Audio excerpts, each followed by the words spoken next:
নামাজ না পড়ায় সবচেয়ে বেশি জাহান্নামে নেয় না, রোজা না রাখায় সবচেয়ে বেশি জাহান্নামে নেয় না, ওয়াজ মাহফিলে না আসায় সবচেয়ে বেশি জাহান্নামে নেয় না, দান সাদেকা না করায় সবচেয়ে বেশি জাহান্নামে নেয় না, কোরআন তেলাওয়াত না করায় সবচেয়ে বেশি জাহান্নামে নেয় না।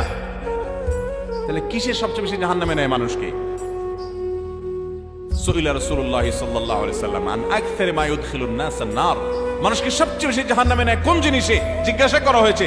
নবীজি বলেছেন দুই জিনিস, আল ফামু ওয়াল ফারাজ, মানুষের জিহ্বা, মুখ এবং লজ্জাস্থান, এই দুইটা অঙ্গ মানুষকে সবচেয়ে বেশি জাহান্নামে নিয়ে যায়। সবচেয়ে বেশি জাহান্নামে নিবে এই দুইটা অঙ্গ। নামাজ পড়ে, দাঁড়িয়েও আছে, কিন্তু ফেসবুকে তলে তলে জেনা করে, চ্যাট করে, এটা তো জেনা। মানে সে কারোর প্রতি আসক্ত, হারাম রিলেশন হয়ে গেছে। এটা মহামারীর আকার ধারণ করে। সবচেয়ে বেশি মানুষ জাহান্নামে যাবে এই পাপের কারণে, অপরাধের কারণে।